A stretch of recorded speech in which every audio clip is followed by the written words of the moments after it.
So I don't even get done with my process, and I'm propelled up a tower. It feels like so I'm being pulled up a tower, and like really high. And as I'm like halfway up this just black tower, I get this key in my hand, and I feel like there's going to be a lock ahead. So I continue to rise up, and finally, when I get to the very top of this tower, I see a door, and I acknowledge instantly that this is like a very like Cinderella setting, right? So I know you're behind the door and you're locked away in this tower, and so I have this key. So I just go through the door, and I see you in full princess garb in this tower, locked up, and I instantly get the impression that there's this like wicked stepmother, way down below, ground floor below, and but the difference between this situation and the Cinderella scenario is that you actually hold the key to this tower that you're locked in instead of like wicked stepmother downstairs. So I feel like there's a lot of fear in coming out of this tower that you've kind of blockaded yourself in, and I feel like the stepmother, well, that female presence that's kind of outside of the tower. I feel like that there's a lot of expectation, a lot of maybe imposed concepts of who you should be that were imposed by this person, or either from you to this person, that you feel like there's a lot of expectation to be a certain thing, or there's something that's been trained or conditioned in you that you need to be something that you're not. And so I feel like there's layer upon layer upon layer of whatever that this conditioning is that's in you and around you, and this is creating so much fear for you to come outside of this tower. And so in order to move forward, because you hold the key to get yourself out of this tower, in order to move forward, I was told that you have to start to understand who and what your purpose is. And the only way you're going to be able to do this is to start moving through all of the layers of conditioning that you've put upon yourself, or that's been placed upon you, or maybe both. And you have to start removing these layers to understand what the true essence of you is. And so the process I was given for you to do this is to start running things through your heart.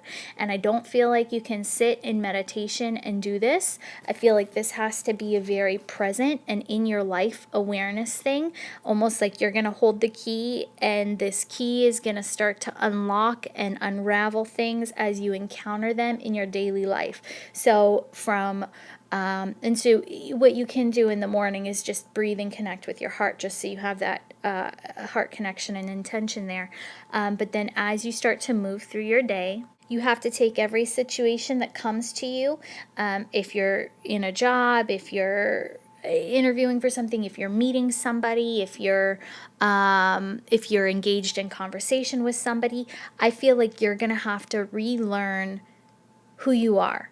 And this process is going to take your absolute presence and grounded awareness in your life, which the fact that you have so much fear is going to be very hard. I feel like there's a disconnect. There's almost like a disconnect from being and living in your life. So number one is going to be having to become very present of everything happening around you. And then as things happen around you, whether it's family, one-on-one relationships, self-talk, job, the community around you, your mental impulses, all of these things that make you up on a physical, mental, emotional, and spiritual level, your job, all these things, you're going to have to start running these things through your heart one by one and figure out what is me and what is not me, what has been imposed and what is true, what is divine, what is my purpose. And so as these situations arise, you are going to have to run it through your heart. And what that means is you're going to have to be in the situation and open your heart up. So there's a vulnerability factor here that you have to step into to figure out if this is you or if this is not you. And so when you just connect with your breath, inhaling in through your nose, feeling that hold in your heart and exhaling out through your mouth. And when you get to that place of release and you're in this situation, what happens? Do you constrict? Do you pull away? Or do you open up and are you accepting? And so in everything that comes to you, you're going to have to start to kind of ravel what has been piled on you.